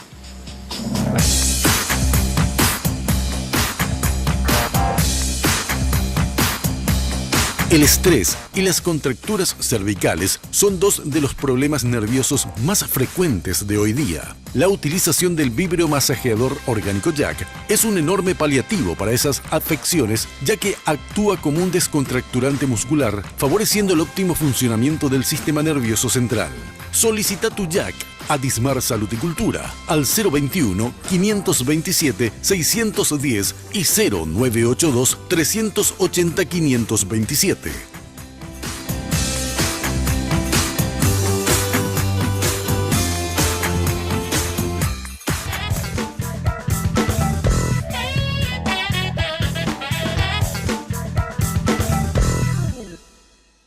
Puedo asegurarles que no nos van a marcar la hoja de ruta ni criminales ni grupos armados, en un país donde sabemos muy bien que el Estado de Derecho y la justicia serán ofrecidos a todos los habitantes de nuestro país. Era la promesa de Cartes cuando asumió la presidencia de la República. Sin embargo, su gobierno fue el que permitió más secuestros a manos del grupo criminal autodenominado EPP. Además del colono menonita Branfer, secuestrado de su chacra el 8 de agosto del 2015, está Edelio Morínigo, la persona privada de su libertad ilegítimamente por más tiempo en la historia de nuestro país. Fue secuestrado el 5 de julio del 2014. Otra víctima fue Arlan Fick, quien fue llevado de su casa el 3 de abril del 2014. Finalmente fue liberado por los delincuentes. Franz Wiebe, secuestrado el 27 de julio del 2016, también fue liberado previo pago a las exigencias del grupo criminal. Félix Urbieta Ramírez está secuestrado desde el 12 de octubre del 2016. Los familiares de Félix Urbieta ruegan a los miembros del EPP que se comuniquen para negociar su liberación. El ganadero de 67 años padece varias enfermedades. En su caso hubo una única prueba de vida. Franz Gieber, de 32 años, y Bernard Blatz, de 22, que repartieron víveres en 2 ocasiones, en Concepción y Asunción, como condición al grupo armado para liberar a los 2 cautivos. Gieber, de origen mexicano, desapareció a finales de agosto, cuando estaba trabajando con un tractor en una finca en el norteño, departamento de San Pedro, y fue llevado por 6 desconocidos. Blatz desapareció a comienzos de octubre, después de que 3 desconocidos dispararan con fusiles a la camioneta en la que viajaba y se lo llevaran. Las autoridades consideran a esos menonitas desaparecidos por privación ilegítima de libertad, ya que para que se califique un caso como secuestro es necesario que exista alguna reivindicación o una petición de rescate, lo que el EPP no ha hecho de forma pública. Eso no es todo. Además, se atribuye al EPP y al fracaso del gobierno en materia de seguridad el caso de Erika Reiser y Robert Nato, ciudadanos alemanes que fueron llevados a la fuerza de su estancia para luego ser ejecutados. Entre los ataques más sangrientos se encuentra además el perpetrado el 27 de agosto del 2016, en una emboscada a un camión militar en Arroyito. Los miembros del EPP asesinaron 8 militares y les robaron sus armas. Así como el dolor de los secuestros, duele la actitud irresponsable y poco profesional del gobierno de Cartes, que no admite crítica alguna y sigue sumando fracasos, dejando a familias paraguayas enlutadas, lejos de sus promesas en el 2013. Definitivamente muy lejos de toda esa promesa que escuchábamos de este gobierno que está terminando con un amplio fracaso en materia de seguridad. Vamos a seguir analizando este tema y para eso ya presentamos a nuestros siguientes invitados, Enrique. Sí, señor. Está en línea, te iba a decir lo que era. Edgar Servín, coronel. Enrique Vargas Peña, ¿cómo estás? ¿Por qué no me venís nunca a uniforme? ¿Vos sabés lo que me dijo Tony Aboril una vez? Sale y me dice, che, Tony, ¿cuándo es el festival de ABO? Le pregunté, y tal día me dice, ¿y cómo tengo que ir? De Sociedad de Verano, me dice él. También nos acompaña el comisario Antonio Gamarra. ¿Cómo estás, Antonio? Buenas noches. Muy bien, buenas noches. Gracias, Antonio, por estar con nosotros. Gracias a ustedes. Bueno, ¿les llama la atención esto que nosotros estuvimos especulando, verdad? Bueno, de hecho, lo dijo todo el mundo. La información de la muerte de Fert se manejaba ya desde hace tiempo. Es como que lo tenían enterrado en el mismo lugar, ¿verdad? En definitiva. Y el EPP decide revelar la noticia cuando se les antoja, coincidentemente con la crisis política que también tenemos en nuestro país. No sé si tienen un análisis para iniciar, partamos de eso y después nos vamos un poco más profundo. Comisario Antonio Gamarra, ¿te llama la atención el momento en que publicitan esto, que ya lleva por lo menos 2 años? Bueno, yo creo que no tiene nada que ver con el tema político del momento. ¿Vos decís que no? Bien, yo creo que no tiene nada que ver. Yo creo que tiene más bien que ver con la negociación de los otros 2 secuestrados que está ahora en trámite, según lo que escuchamos, en trámite de liberación. ¿Otras 2 personas están por ser liberadas previo pago de rescate? Previo pago de rescate, que según las publicaciones que estamos escuchando, inclusive ya se hizo efectivo. Claro. ¿Y por qué se revela esto ahora? Y que esto sería parte de las negociaciones. Revelar qué pasó de Abraham, y en este caso ellos optaron por mostrar dónde estaban los restos. Una consulta. Esa es una información que no está, o sea que no sabemos si es cierta, ¿verdad? Es una información que proviene de oficiales que están cerca. ¿Quién está negociando esto? ¿La familia o el Estado? Normalmente lo que se recomienda es que al momento de tener la noticia de un secuestro, al tener conocimiento la policía tiene que entrar en acción agentes especializados. Yo no quiero entrar en detalles porque están vidas humanas de por medio. No, correcto. O sea, yo te pregunto por lo siguiente. ¿Quién está negociando esto? Te pregunto porque la ley antiterrorista paraguaya prohíbe el pago de rescate. Claro. Sí. O sea, el fiscal Joel Casal está de nuevo, una vez más, violando la ley antiterrorista. Por eso yo quiero saber quién está haciendo negociación. Bueno, yo no quiero entrar en detalles. No quiero, yo tengo algo de conocimiento, pero no podemos así públicamente develar detalles de unas negociaciones. Edgar, ¿y qué opinión te merece esto de que aparentemente los militares, según Horacio Galeano Perrones, ya conocían de hace tiempo la triste noticia, ¿verdad?, de la muerte del señor Fert, que lo tuvieron guardado y bueno, se quedaron callados? Es más, Joel Casal le decía a la familia públicamente que según inteligencia el hombre continuaba con vida, cuando en realidad no tenían esa información. O mintieron o es una muestra más de la inoperancia. Yo creo que hay que ser responsable, pero más que responsable, serio, intelectualmente hablando, ¿verdad? Uno no puede proferir una teoría de supuesto fallecimiento, informaciones de supuesto fallecimiento, si no existe la evidencia que es el cuerpo, ¿verdad? Me parece muy irresponsable. Hay mucho folclore en todo este tipo de cuestiones, ¿verdad? Lo que yo creo que carece la Fuerza de Tarea Conjunta, hoy dije, esto mejor dicho, el viernes pasado dije en una entrevista eso, la Fuerza de Tarea Conjunta no tiene un órgano administrativo que lo torne de eficaz. Entonces tiene que encargarse de administrar cuestiones que están muy relacionadas con el control de crisis, que es más bien una cuestión política.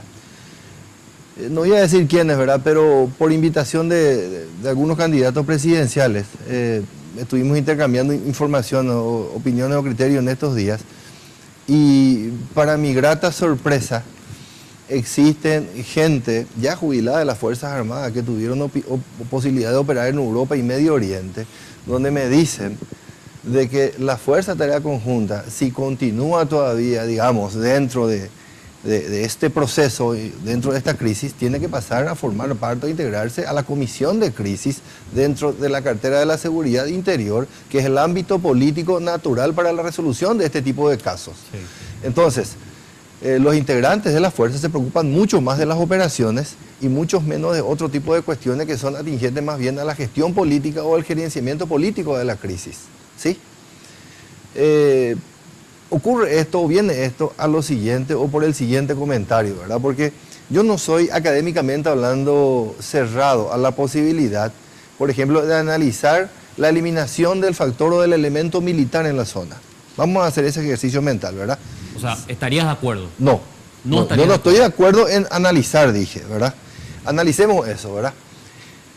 La gente hace mucha comparación y toda comparación resulta odiosa, ¿verdad? Sin embargo, la realidad es la siguiente. Se produce en las operaciones en curso un proceso de aceleración y desaceleración por parte del EPP, que es una típica tarea estratégica maoísta. Yo le expliqué la vez pasada a alguien que la supuesta eficacia policial no existe. La supuesta eficacia militar no existe. Lo que existe es una desaceleración en las acciones del EPP y una desaceleración, digamos, cuando el Estado va encima de ellos. Entonces, ¿qué es lo que tiene que hacer la fuerza de seguridad? Tiene que tener un ritmo sostenido en la gestión de inteligencia y en la gestión de la seguridad, con dos objetivos que son fundamentales. En primer lugar, buscarle a los líderes y en segundo lugar, inhibir el apoyo logístico. A mí me pasaron el viernes pasado, hoy estamos domingo, una información, digamos, de fuente primigenia, en donde me informaban de que el apoyo logístico realmente es preocupante. Es más, ya están teniendo el control geográfico de determinado tipo de poblaciones y es más, ese control geográfico tiende a extenderse porque están consiguiendo adeptos en los alrededores de Asunción. ¿Sí? ¿Se entiende? Sí. Vos te das cuenta, perdón, un ratito nomás sobre el punto, cuando reparten los víveres. Hay gente que es adepta o que se suma a ese tipo de beneficios, digamos, ¿verdad? Y no están en Tacuatí, no están en Arroyito, no están en Orqueta, no están en... No, están acá en los alrededores de la capital. Pero vos decís que esa gente es cómplice al recibir... La supuesta... No, son simpatizantes. La supuesta territorialidad ya no es geográfica solamente que en la zona, sino que se extiende. Es una cuestión mental. Vos sabés que yo... perdón, Antonio, un ratito, porque yo tengo después una cuestión concreta, pero este tema para mí es el central en esta cuestión. Por eso voy a detenerme un ratito aquí. Mirá, ese tipo de información que te hacen llegar, yo creo que te la hacen llegar con mala intención. Y explico por qué. Porque esa información es la nutriente que sostiene conceptualmente mantener la doctrina de seguridad nacional operando en este esquema. Todos son culpables. Todos son culpables, el pueblo es el que tiene la culpa. Y honestamente, yo no entiendo muy bien cómo se puede señalar, digamos, con un nivel de... no hay un nivel de evidencia que permita sostener. Totalmente de acuerdo. Es que todos son cómplices. Totalmente de acuerdo. Yo te la transmito. No, yo entiendo el punto, pero por eso es que me detuve, ¿verdad? A mí me asusta, por eso te dije yo, porque, me asustan los números. ¿Sabes lo que pasa? Y termino con esto, perdón Antonio, la pequeña exposición. Porque hay que explicarle a la gente que va a debatir este tema. Yo me refiero particularmente a Marito y a Efraín. Lo siguiente. La doctrina de seguridad nacional, según la cual el enemigo está adentro y que hace que las armas de la defensa se apunten hacia el propio pueblo, señor Marito, señor Efraín, ha fracasado. Siempre y en todas partes. No hay ninguna excepción. Cero, ninguna. Les voy a decir más, para que no me digan, no, en América Latina, no. Fracasó en Francia.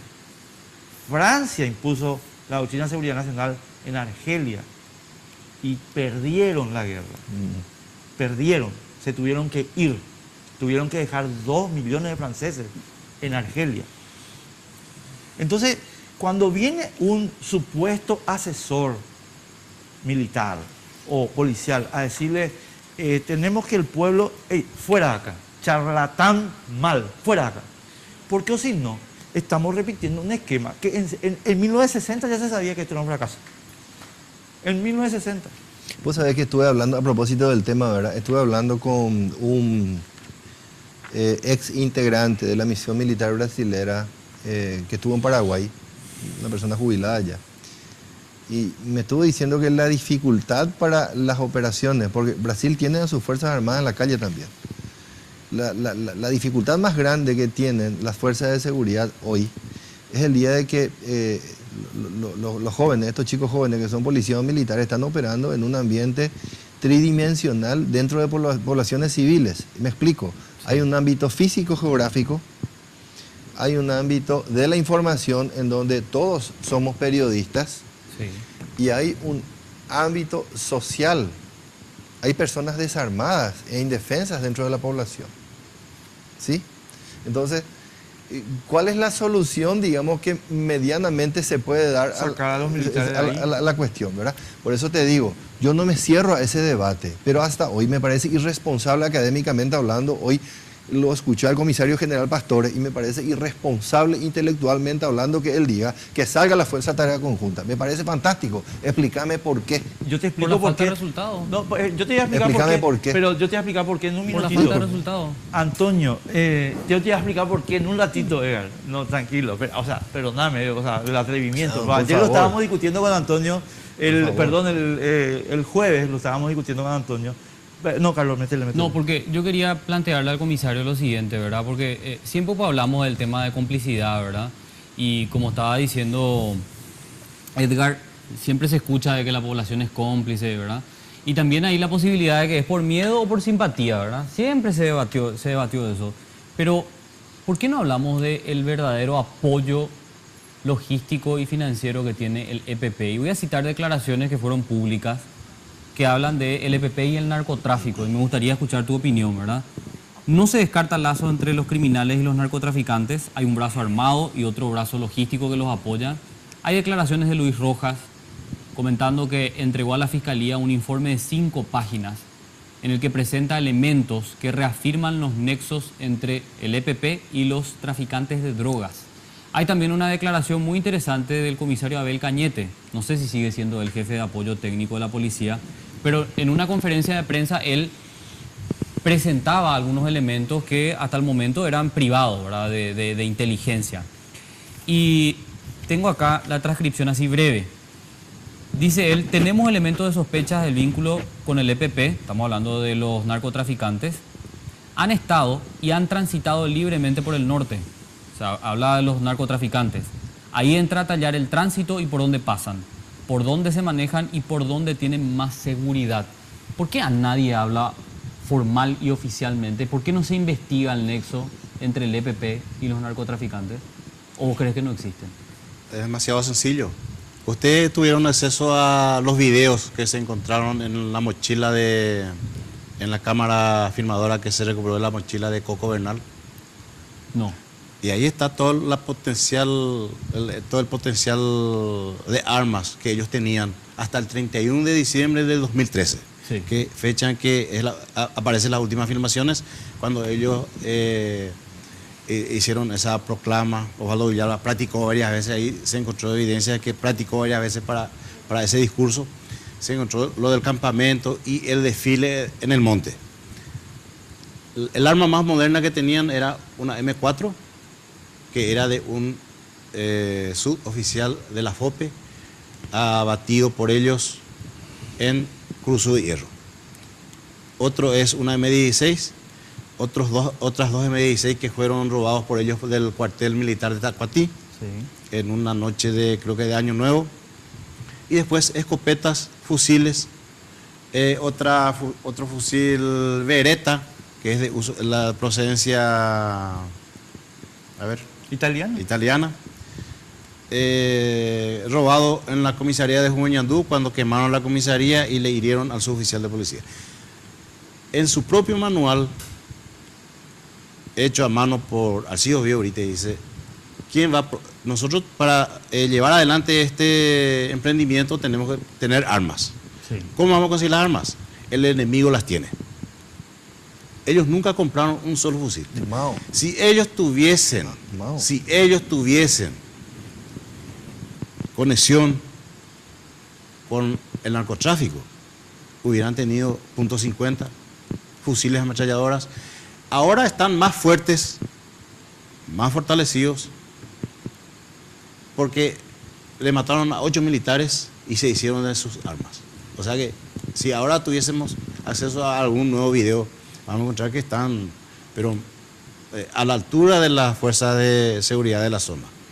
Ahora, quería irme un poco al tema de...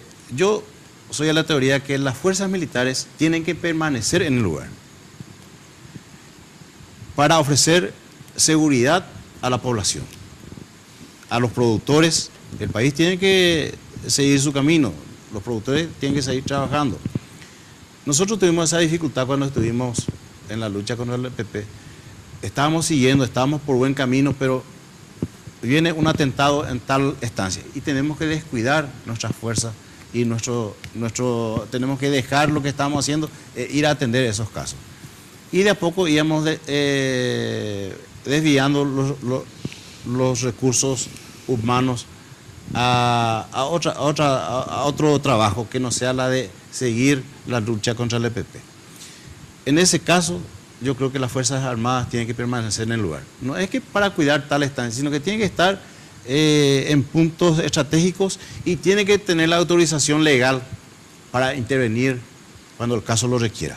Porque si nosotros le quitamos si la ley no le da esa facultad de entrar en acción, entonces es como tenerle ahí atado de pies y manos. Claro, Antonio, yo quiero dos cositas, perdóname. Primero, ¿qué pasó con el comisario Resquín? El comisario Resquín está nuevamente ya como jefe de inteligencia. Está ahora de inteligencia. Correcto. Bueno, esos son factores que fueron equivocaciones. Un oficial de inteligencia sale de la función un mes y está ya totalmente desactualizado. Claro, es como un comunicador que sale de vacaciones 8 días y viene totalmente Yo sé que vos no te querés comprometer políticamente y entiendo y respeto totalmente eso, pero yo voy a decir lo que voy a decir. Que no te comprometa vos para nada.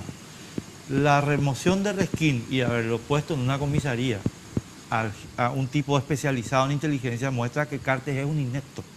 Cero visión. ¿Entendés? Yo le voy a decir una cosa. Yo sé el caso de Resquín. Resquín, en la cadena de mando hay varios pasos que seguir. Resquín era un oficial superior, pero tenía varios encima de él a quienes tenía que comunicar. Y en este tema del EPP, todos los jefes quieren tener la primicia. Entonces ahí hubo un problema. Y yo me ubico en el lugar de Resquín y yo le apoyaba. Yo inclusive le decía, no me comuniques a mí, comunicarle directo al comandante y al ministro. Y había jefes que querían que le comunique. Y en ese camino de la comunicación puede haber fugas. Yo le comunico a él tiene su secretario, su ayudante, y después él le comunica a usted y hasta llegar allá arriba. Sí. Entonces, lo más efectivo era directamente al comandante, a no ser que sea algo necesario que yo sepa, ¿verdad? Y un superior que después llegó a ser superior de él, cuando llegó en ese lugar, lo primero que dispuso es su traslado. Se fue en una comisaría, se fue en una subcomisaría, le reemplazó a un suboficial en el Guairá y se quedó ahí, ¿verdad? Bueno, pero esos son detalles. Pero el presidente yo creo que no tiene la culpa. ¿Pero quién no va a tener la culpa si era el comandante en jefe? 100% sí, pero ¿qué va a estar enterado de esas cosas? Con esta información que vos me estás dando, si yo era senador o diputado, ahora mismo un juicio político para Cartes, por incompetente para el cargo. Ahora, yo creo que eso se corrigió y está nuevamente. Yo creo que Resquín va a recuperar rápidamente porque le falta un poco de ritmo, pero yo creo que a esta altura ya estará nuevamente. Ahora, es lo que pasa, es cierto lo que dice el comisario general Gamarra. Y no es por defenderle a nadie, ¿verdad? Pero detrás de un presidente de la República hay un séquito de salameros. Pero eso es tarea del presidente, ¿verdad? Sí, ¿verdad? Así mismo es, ¿verdad? Yo siempre digo, ¿verdad? Muchas veces en ese séquito, en ese grupo, hay gente que está más preocupada en las licitaciones antes que en las operaciones. Entonces ese afán hace de que se pierda eficacia o que el órgano administrativo, llámese policía o Fuerzas Armadas, pierda eficacia. Pero totalmente, pero eso demuestra que el comandante en jefe es un incompetente. Antes, quisiera... No te preocupes, ahora, yo dije no. ¿Cuántas cosas yo dije? Ahora, el tema de por qué los militares tienen que salir del trabajo el trabajo investigativo y el trabajo de inteligencia. Porque estamos corriendo el riesgo de que la población, en vez de confiar en las fuerzas de seguridad, esté confiando más en el EPP. Porque el EPP eso es lo que está buscando. Ganarse. Ellos no tienen todavía la confianza de la población. Ellos están a la fuerza. Las personas que no están de acuerdo con ellos y que se manifiestan, o sea, que exteriorizan ese sentimiento hacia ellos le expulsan. Y si es que no se van, le matan. Sí.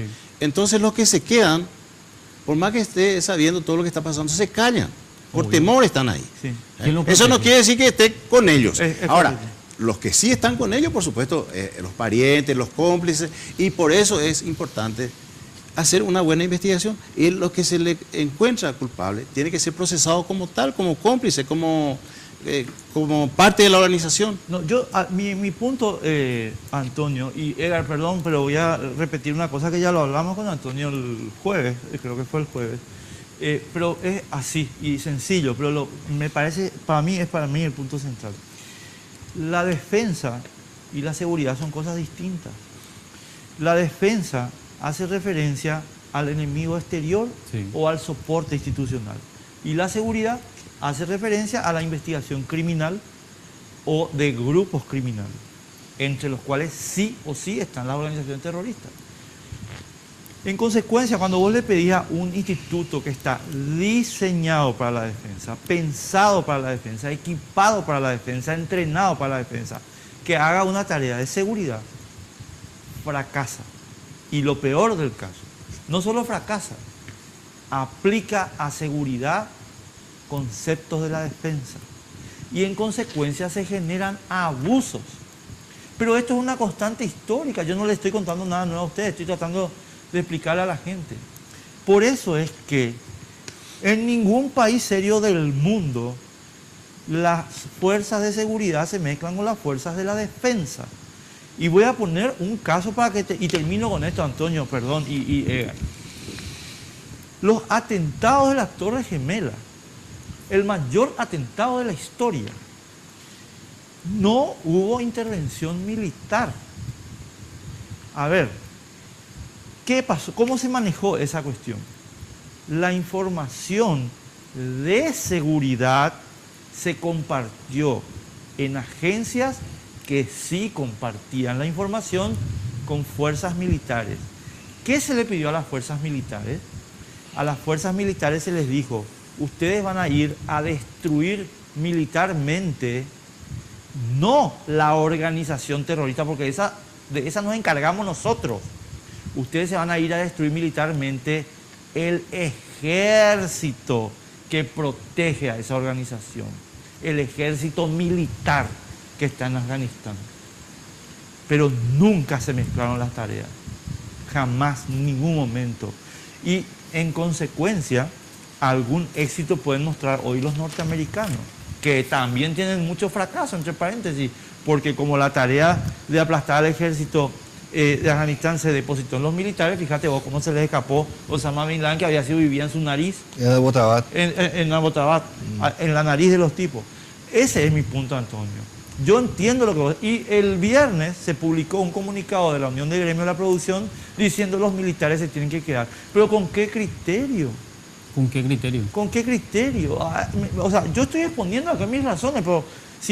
Pero Antonio acaba de decir para la seguridad de los que producen. Y yo disiento porque no, esa no es la tarea. Bueno, pero hay una cosa, si no se les da a los militares esa autorización para intervenir, eso es solo en caso necesario. Entonces, genérico. Claro, pero si es que no tienen la autorización legal, entonces van a estar como estaban antes, y tienen que en salir. los cuarteles. Tienen que salir. Los militares tienen que estar en la frontera. No, pero que están desprotegidas. Hay una cuestión que todos estamos obviando, que se llama cantidad. Necesitamos más cantidad. ¿Cantidad de personal? Cantidad de personal. Cantidad de personal para cubrir, porque hay una extensión ahí, y entonces yo creo que con los miembros de las Fuerzas Armadas se tiene eso. Ahora, aparte de eso, son profesionales, están capacitados. Pero están capacitados para otra cosa. Ya sé, ¿Vos pero... sabés cuándo puede operar las tropas especiales en el área enemiga? ¿Cuánto tiempo puede operar coincidiendo con el criterio del comisario general Gamarra? Por eso yo sostengo y yo digo, ¿verdad? Se tiene que rediseñar o se tiene que reformular la ley que permite el empleo de las Fuerzas Armadas, este tipo de operaciones para darle mayor eficacia, porque no es eficaz, porque el órgano administrativo no es eficaz. Fíjate que está la ley 5037/2013, creo que, sí, que le da atribución directa al comandante en jefe. No, sí, hay ningún órgano articulador. No existe. ¿Me explico? Además, o sea, tendría que pasar, voy a ser bien grosero, ¿verdad? Tendría que pasar, digamos, a depender orgánicamente hablando de la Comisión de Crisis que depende del Viceministerio de Seguridad Interna, porque ese es el patio donde se juega el partido. Sí. ¿Verdad? Vos le preguntás ahora, creo que Martínez le apellido el viceministro de Seguridad Interna. Te balbucea el concepto, no sabe nada. El señor Lescano, es peor. No salió ni siquiera a hablar con todo eso. Entonces, ¿sabes cuánto tiempo pueden operar las tropas especiales en el área enemiga? Vamos a suponer que se sepa dónde hay un punto. Sí. Un punto geográfico. ¿Cuánto? 4 hombres entrenados en 6 horas tienen que estar retornando a su base. Como dice Antonio, tiene que salir y entrar. Y su acción tiene que ser letal, de conformidad a la información que reciba la inteligencia, porque esa es su naturaleza. La naturaleza de las Fuerzas Armadas es la violencia, es su esencia. Por ¿Me eso. explico? Por Entonces, eso espera, déjame tampoco terminar. No, Bueno, claro. ¿verdad? No Por me eso te retes. explico, ¿verdad? Estamos en un proceso, ¿verdad?, que se denomina proceso de hibridación. ¿Por qué la policía no puede operar con mucha amplitud? Porque no está en su naturaleza. ¿Me explico? Durabilidad, amplitud, profundidad son principios o criterios propios de las fuerzas militares.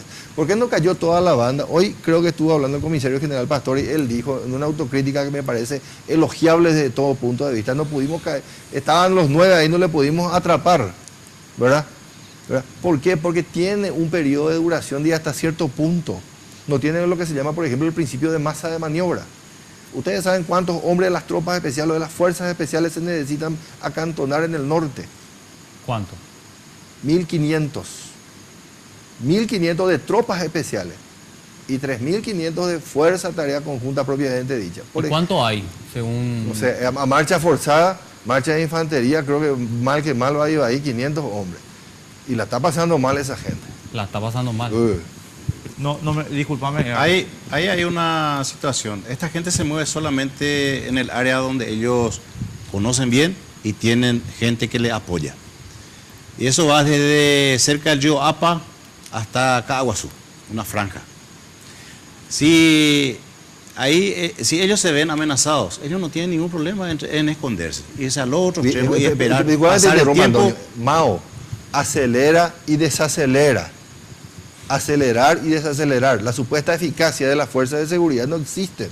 Cuando todo está controlado es porque el EPP desacelera, ¿verdad? Y como mar, cerrar sobre el enemigo en la medida que pasa lo que ocurrió. Ellos tienen la iniciativa. Totalmente de acuerdo. Y siempre van a tener la iniciativa. Totalmente de acuerdo. Ahora, pero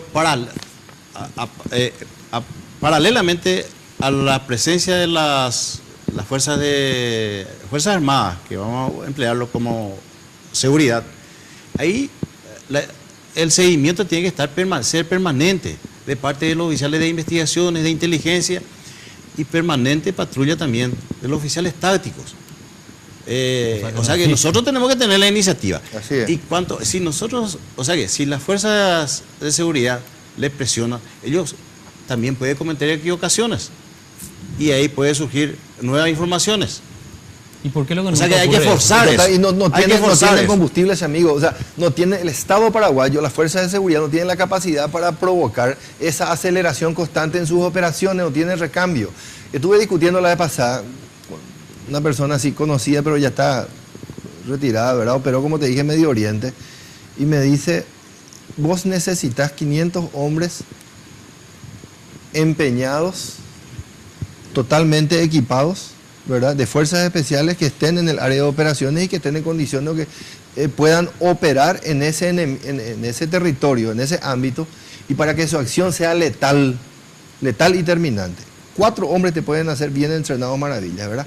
Con información de inteligencia. Totalmente de acuerdo. Así no, por supuesto, ¿verdad? Otros 500 hombres entrenándose, pero no en el área de operaciones, sino que en la base de Asunción, en alguna base del interior. Y los 500 restantes, 4 meses de franco. Y le explico, explícame cómo es esto. Un mes de vacaciones, control y chequeo médico. Y otros meses, operacionalmente hablando, a cargo de su unidad madre, en donde van haciendo ellos pequeñas actividades administrativas, pero se los desconecta de la actividad, porque este tipo de operaciones tienen una carga de estrés muy importante que produce efecto en la psiquis humana. Claro. Le dije yo, 4 meses, son criterios, ¿verdad? Son criterios. Vos este debate escuchás, digamos, de parte de las autoridades del Estado, y no existe. Por eso que es un proceso, digamos, enriquecedor del trabajo que ustedes están haciendo, porque podemos cambiar este tipo de ideas. Lo que te está diciendo el comisario general Gamarra, en pocas palabras, es que el Estado paraguayo no tiene la capacidad de acelerar en sus operaciones porque no tiene, digamos, esta cosmovisión. No tiene. ¿Sí? Yo creo que es una solución. Si continúa todavía el empleo... Eso se va a hacer con la presencia permanente de las Fuerzas Armadas en la zona y darle el trabajo a la policía, un seguimiento permanente.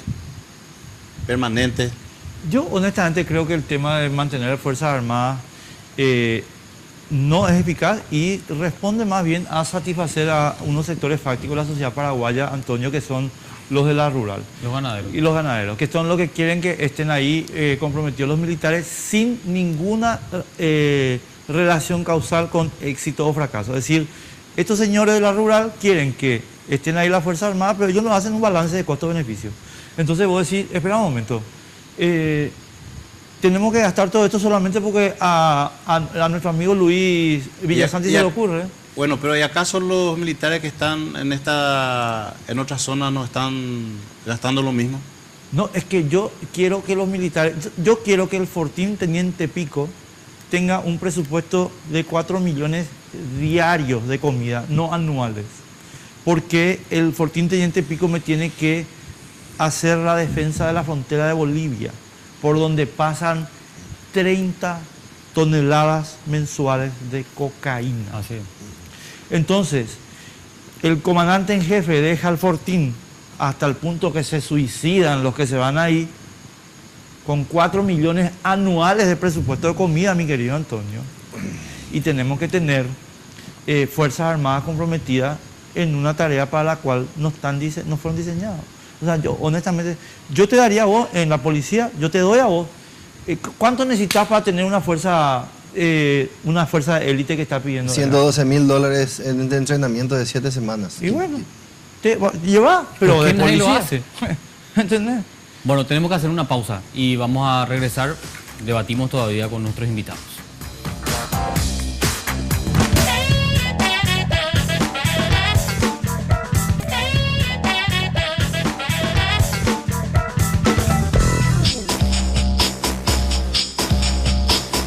Continuamos, vamos a hacerlo rápido porque tenemos poco tiempo y todavía muchas cosas que debatir. Quiero que me expliquen un poco cómo debería funcionar la inteligencia como elemento científico para combatir al EPP. ¿Cómo debería funcionar? Evidentemente no está funcionando, ¿verdad?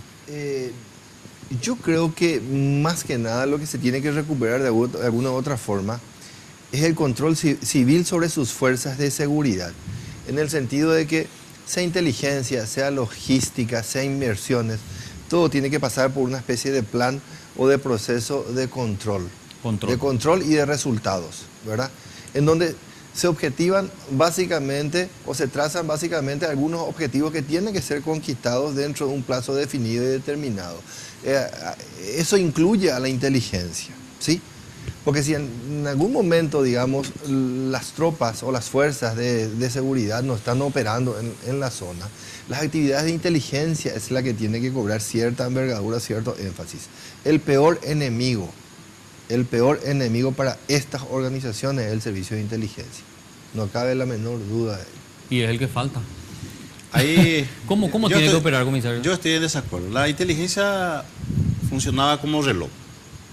Funcionaba, o sea, dejó de funcionar. Funcionaba. Y yo creo que se está recuperando. En Yaguareté Forest encontraron el campamento, el lugar exacto, y se falló en la parte operativa, táctica. Ajá. En Sidepar, en vez de acabar con toda la banda, quedó uno ahí. En Huañandú. Ay, perdón, 2 cayeron ahí. Los Zárate Cardoso. No, uno no. Zárate Cardoso. Sidepar, septiembre del 2011. Sí. Y en Huañandú, Nimio Cardoso. Sí. Nimio. Bueno. Ahí estaban los 10, estaban los 8 o 9, estaban ahí. Y por una situación fortuita, uno de ellos, justamente el que iba a morir, salió a recoger, se estaba acercando el campamento en ese momento, salió a recoger mandioca. Y ahí se topó con las fuerzas de seguridad y ahí ya hubo el tiroteo. Sí. Y se salvó. O sea que lo que hizo inteligencia estuvo bien. Estuvo perfecto. El error fue táctico. Táctico. Después, ya con la participación de la Fuerza de Tarea Conjunta nuevamente, en Arroyito, donde murieron 2 militares. Después, nuevamente en Arroyito, donde no se tuvo ningún... escaparon los tipos. Pero inteligencia siempre estuvo en lo cierto. El último, cerca de Cuero Fresco, aquel incidente con el funcionario del banco. Inteligencia llegó exacto en el lugar. Y hubo una descoordinación ahí y en la parte... Porque el terreno también entra a jugar ahí. Eso hay que tener en cuenta. Entonces, inteligencia estuvo funcionando perfecto. ¿Y en qué momento? Hasta que hubo que se le sacó la mitad más o menos del grupo. Y el ahí resto, es donde sale Resquín y todo. Ahí sale Resquín, se va a una comisaría de Guairá. Al efecto de y nuestro el registro. resto, ¿qué pasa? Al efecto de Desmoralizado. nuestro registro. Antonio, al Ahí efecto está. de nuestro registro, ¿en qué fecha fue eso? Lo de Resquín. Sí. El desmantelamiento, digamos, de... Y eso fue al subir el comandante, eso fue en primeros días de junio. ¿De año? 2000. 2014. ¿Al subir quién? Críspulo. 2014. Francisco Alvarenga. Francisco Alvarenga. No. ¿Sí? No. Sotelo. Sotelo. ¿Y qué pasó después? ¿Qué Se pasó? agrandó el grupo. Claro. Creció de PP. Pero Antonio, Creció yo de te PP. agradezco muchísimo que hayas dado este dato. Ahí dejó de funcionar. Porque el señor Cartes es un inútil, pero no es un inútil porque él viene a decir yo soy un... No. Es un inútil porque entregó el mando efectivo del dispositivo estatal de seguridad a Luis Fernando Ganilla y a José Ortiz. Antonio, discúlpenme, ellos saben por qué insisto en esto. Por una cuestión de sencilla. ¿Pero por qué lo hizo? Porque Horacio se le ocurrió, nomás porque es su amigo, porque salen a chupar los sábados. No. Es porque la tarea que Cartes le encomendó a la policía, mi querido Antonio, Es liberar. es liberar las rutas del cigarrillo. Y esa es la única tarea que le importa y el resto no le importa. Por eso que acabas de decir ocurrió. Desmantela la inteligencia. Y tenemos que decirle todavía, tenemos que escucharle sus tuits estúpidos sobre... Ahora hay que tener en cuenta que, por supuesto, la autoridad política tiene la responsabilidad. Claro. Pero ahí entran, ¿en qué sentido tiene en qué sentido tiene la falencia? En elegir a sus asesores, porque sus asesores le dicen, este es el hombre indicado que va a ir ahí a realizar esta tarea. Bueno, porque pero yo él me toma la imagino que decisión. la autoridad política no tiene la capacidad de saber quién es el especialista en esto. Sí, pues si vos le decís, si yo le digo a Edgar, ¿quién me puede hacer la limpieza de mi casa? Y Edgar me va a decir, no sé, a lo mejor le recomendás a la vecina de tu tía. No sé, ¿entendés? Pero no tiene... Entonces, cuando vos le preguntabas a José Ortiz, che, ¿quién es el tipo que puede hacerme la tarea de inteligencia? Y José Ortiz va a decir, pero ¿y el que me deja pasar contrabando, boludo? ¿Qué? ¿Entendés? No. Cartes, ¿dónde está mi cámara? Andate. Por favor, hacen un favor al país. Ya se está por ir. No, pero queda demasiado tiempo. Qué inútil. Pausa.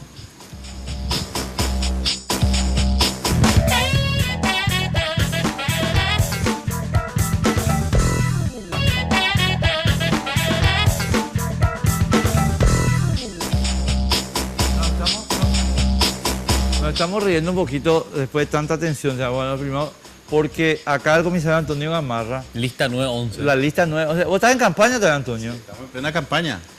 Paraguay Seguro se llama nuestro movimiento, Paz. Y nuestra lista es el 911. Difícil, imposible de confundir.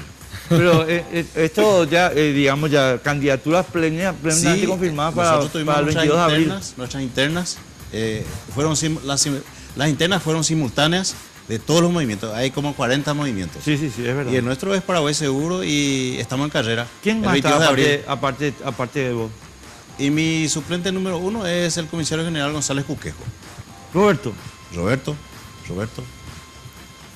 En Capital, el candidato a diputado es el presidente de la SUCOP, Juan Basilio Vera, de Defensa del Consumidor. Creo que es conocido. Pero vamos a votar por vos, pero no por él. Definitivamente. ¿Y hay algo en qué andas? En la parte privada soy abogado. Pero no, o sea, con toda seriedad te están llamando los candidatos presidenciales para Consultas, conversaciones. ¿Y salías asustado o más o menos? Me va a responder. La cara de... O sea que es algo, sinceramente, salgo un poco preocupado. Viste que los círculos políticos son endogámicos, son tribales, muy de amigos. Como te iba a decir, la visión que tienen del área es un tanto mercantilista. Hay un autor colombiano que estudió muy bien el fenómeno asimétrico, creo que se llama Javier Sánchez.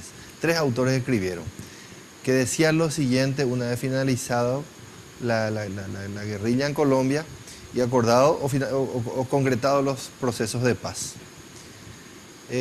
Habría que investigar, digamos, en vez de crear una organización llamada Médicos Sin Frontera para ver cuántos heridos y mutilados hay, yo creo que habría que crear una organización denominada Contadores Sin Frontera para saber dónde se fue todo el dinero. Bueno, entonces la gente viene y entra con ese criterio y es un tanto incómodo, ¿verdad? Así es. Bueno, para mí fue súper provechoso el programa, Carlos. Muy interesante, Sí, realmente. Así que le agradecemos por aceptar la invitación y por venir. Como diría Adolfo Ferreiro, soy abogado, le dejo mi tarjeta. Ahí está, fantástico. Nosotros nos vemos el domingo que viene, estimados amigos. Muchísimas gracias por la compañía, como siempre. Hasta luego. Chao, chao. Sin Límites fue presentado por Tigo. En Tigo, el centro sos vos.